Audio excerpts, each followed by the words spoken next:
A los 64 años, fui presentada ante una sala llena de invitados como la ayuda de la casa. Mi propia nuera lo dijo con una sonrisa en el rostro frente a 35 personas.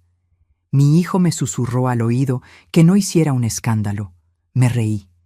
Me reí fuerte, desde el fondo del pecho, porque ninguno de los dos sabía que la ayuda era la dueña de todo aquello, de la casa, de las camionetas, de las cuentas y hasta del aire que respiraban con tanto lujo. Pero antes de continuar, checa si ya estás suscrito al canal y escribe en los comentarios, ¿desde dónde estás viendo este video? Nos encanta saber hasta dónde están llegando nuestras historias. Mi nombre es Socorro, y pasé los últimos 3 años siendo invisible dentro de mi propia casa. No fue de forma gradual, como pasa con ciertas cosas en la vida. La invisibilidad fue llegando poco a poco. Sí, pero con una intención que solo alcancé a reconocer demasiado tarde. Primero me quitaron de la mesa del comedor. Luego de la estancia cuando había visitas. Después de mi propio nombre. Hasta que una tarde de domingo, con la casa llena de gente que yo nunca había visto en mi vida, oí a mi nuera, Jimena, decirle a una amiga suya con la voz más natural del mundo: «Puedes pedirle a ella que traiga más copas. Es nuestra ayuda». Yo estaba a escasos 2 metros de distancia. Con 64 años, después de haber sacado adelante a mi hijo Santiago sola desde que tenía 8 años, después de haber levantado desde cero un pequeño taller de costura que se convirtió en una maquiladora real, después de haber vendido todo y comprado con dinero en efectivo la casa donde él ahora dormía en sábanas de 1000 hilos. Yo era la ayuda. Esa tarde, yo cargaba una charola con antojitos que yo misma había preparado desde las 6 de la mañana. La casa había sido decorada por Jimena con ese gusto caro que siempre demostraba en las tarjetas de crédito que yo pagaba. Las flores de la entrada eran de invernadero exclusivo. El tequila en la mesa, el mismo que ella elegía sin mirar el precio, se cargaba a la cuenta que salía de mi banco cada mes.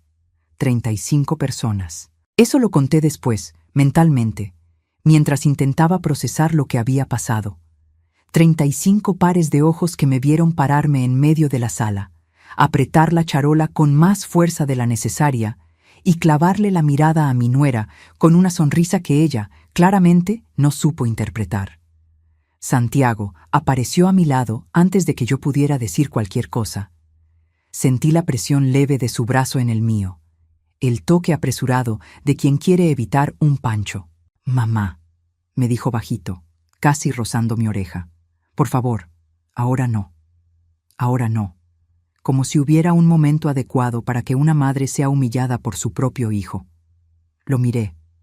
Miré a ese hombre de 41 años que yo había formado, que había ido a la mejor universidad de Guadalajara con el dinero que yo gané cosiendo 15 horas al día, que se había casado con Jimena en una fiesta que yo pagué íntegra y para la cual ni me consultaron la lista de invitados. Lo miré y no reconocí al niño que se había dormido en mi regazo durante una fiebre de 3 días cuando tenía 5 años, y entonces me reí.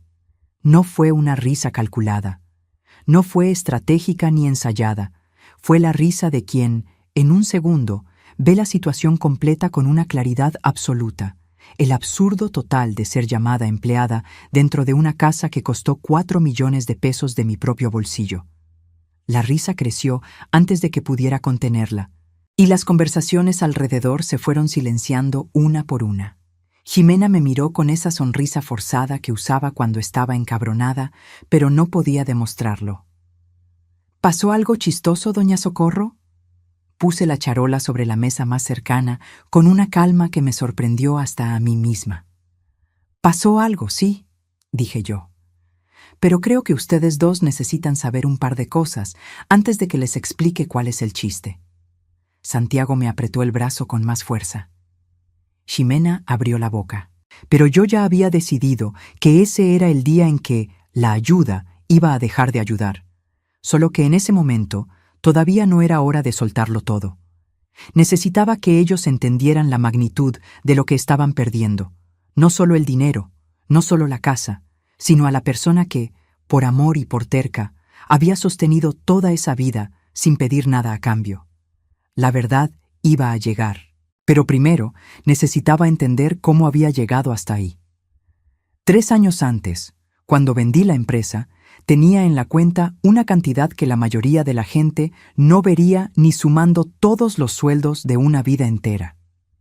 Mi esposo, Roberto, había muerto 8 años atrás de un infarto, sin avisar, a mitad de una mañana de miércoles.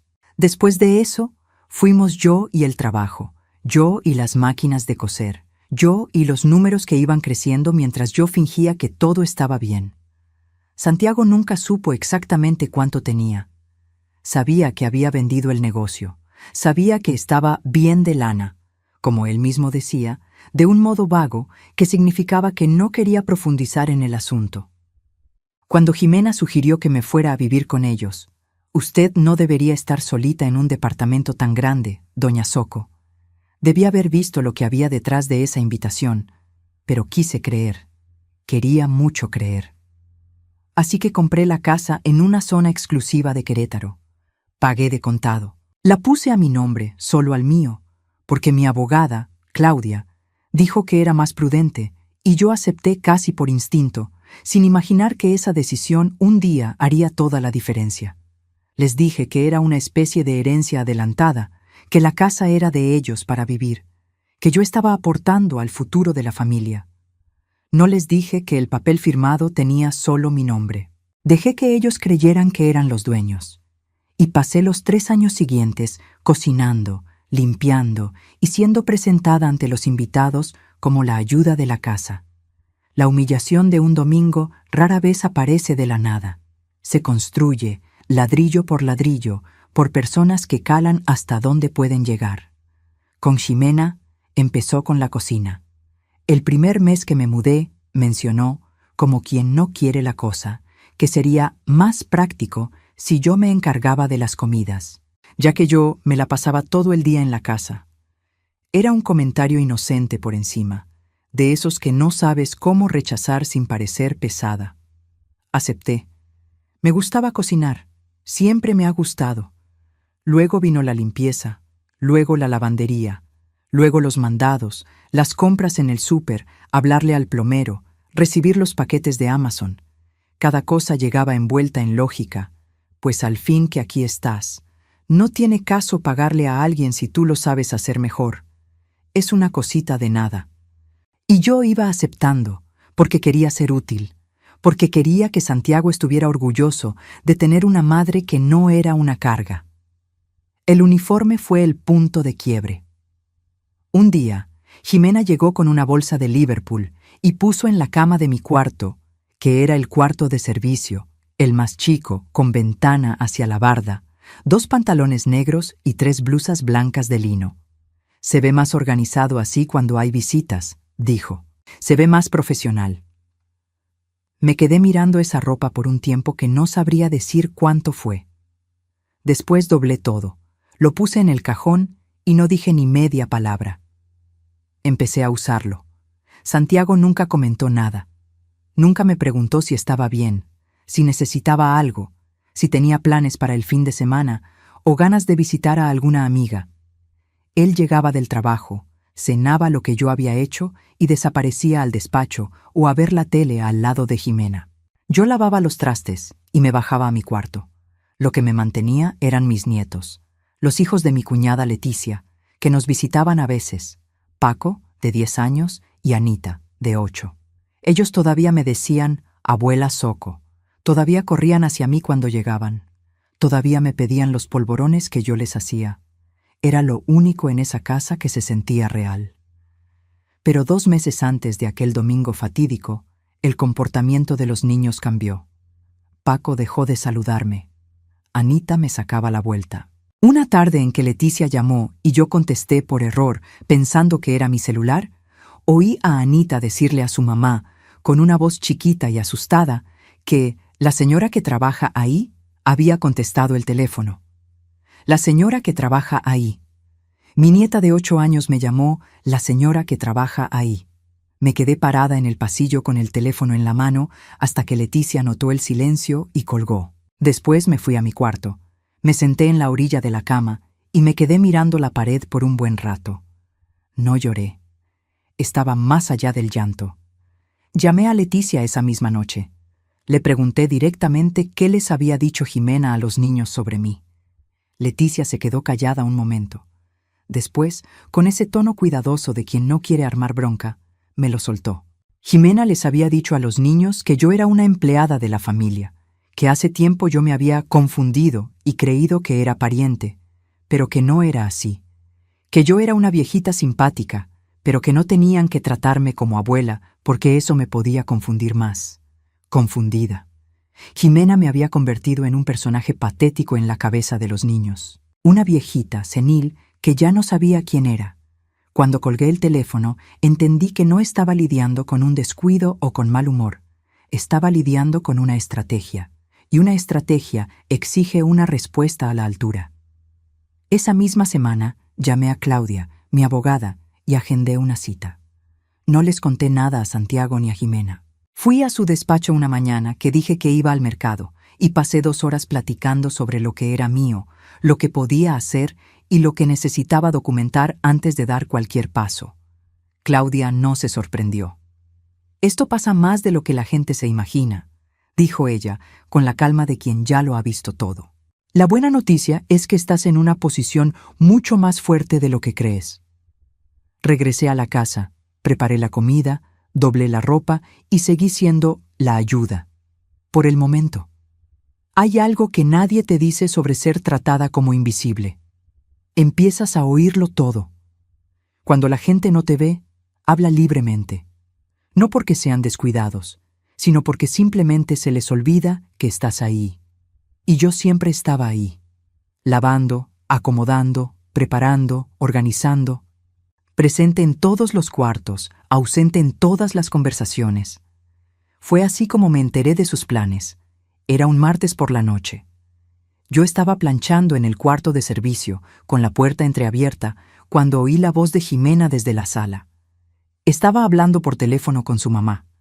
Yo reconocía el tono específico que usaba en esas llamadas, una mezcla de queja y planificación.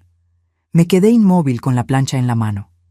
Oí a Jimena decir que yo me estaba volviendo un problema, que era difícil de manejar, que había buscado opciones de residencias para adultos mayores con buena estructura a menos de 2 horas de ahí, en San Miguel de Allende, y que había hablado con el médico de la familia para empezar una evaluación de capacidad cognitiva, porque según ella, yo mostraba señas de confusión frecuente y comportamiento inadecuado para mi edad.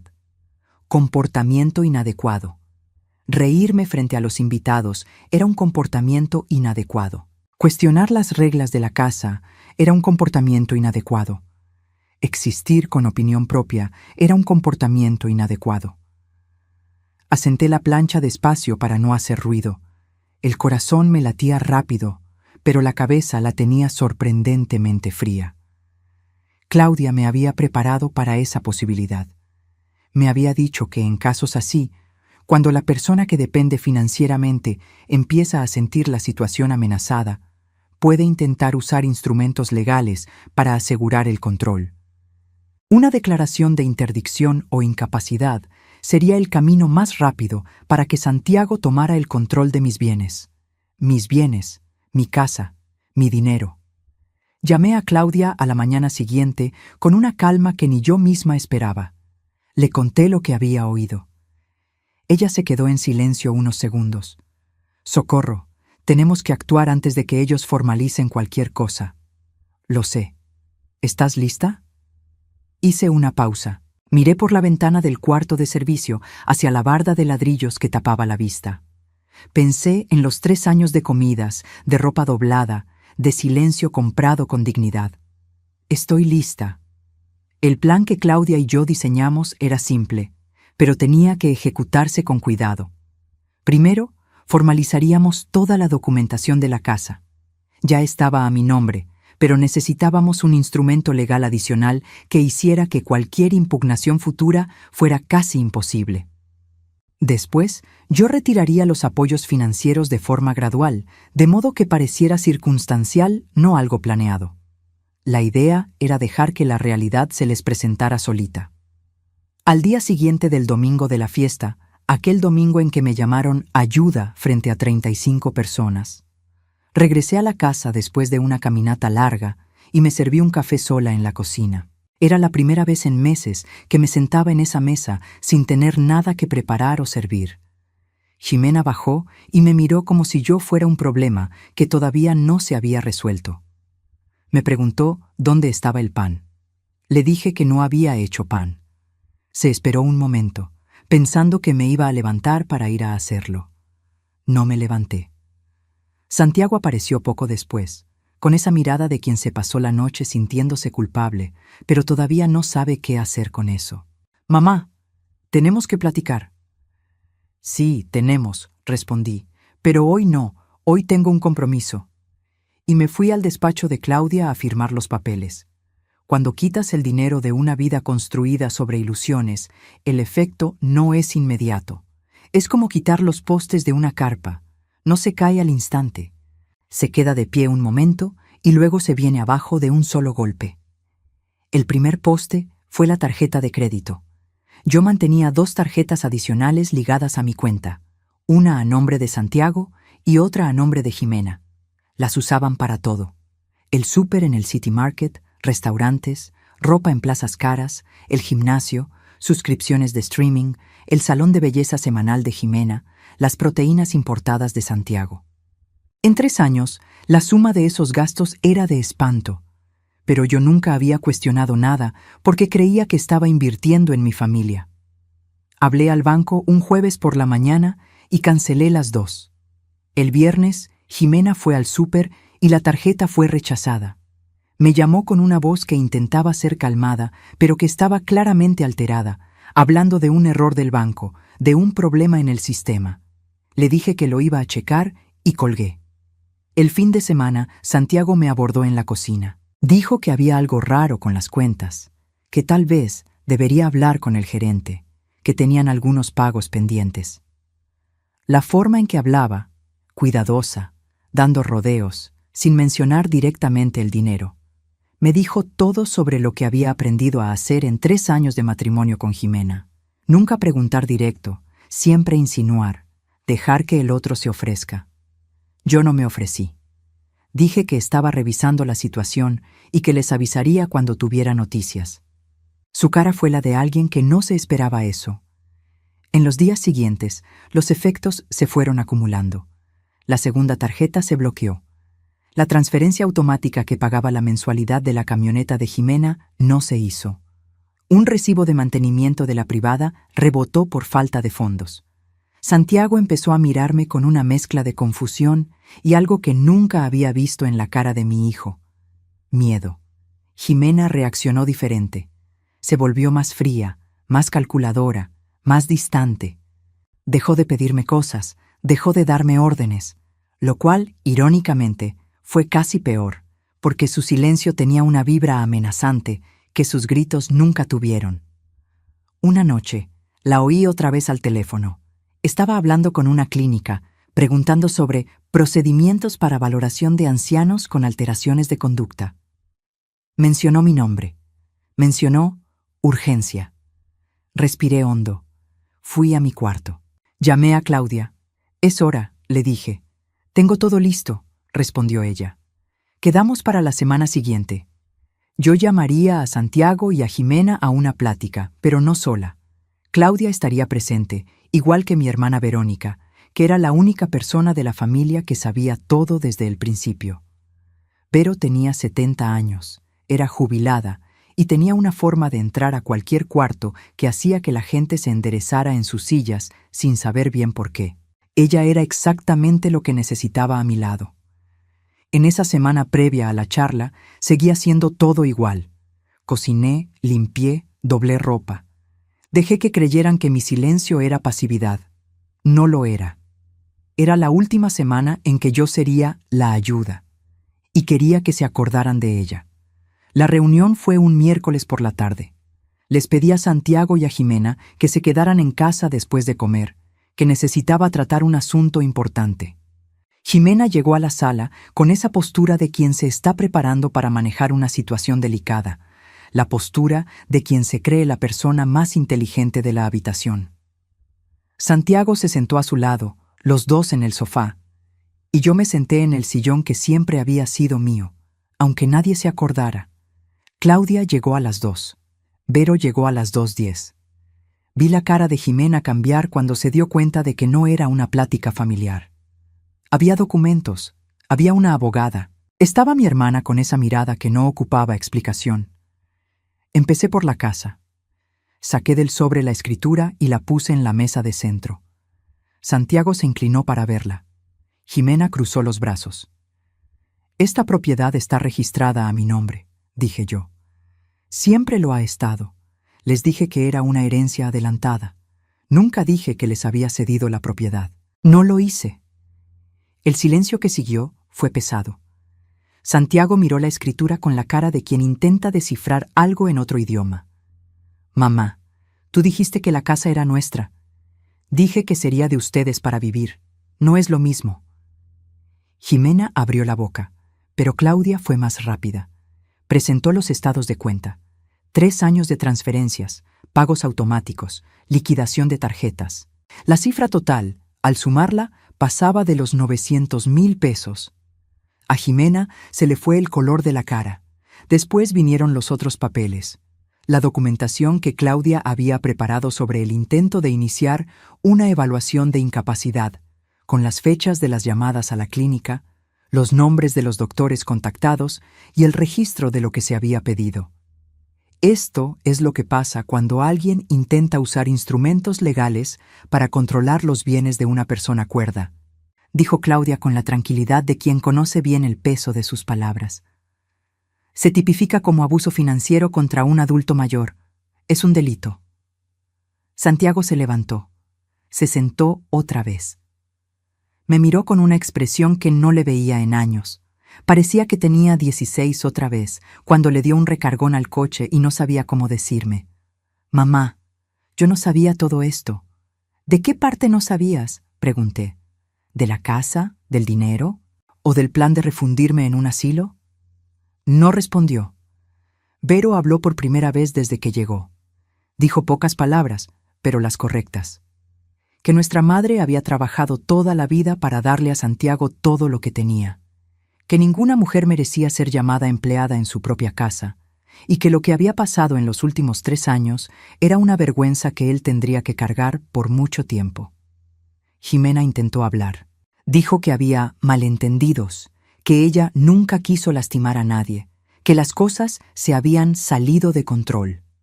Las palabras salían rápido y bien armadas, como alguien acostumbrado a defenderse, pero esta vez no había público que convencer.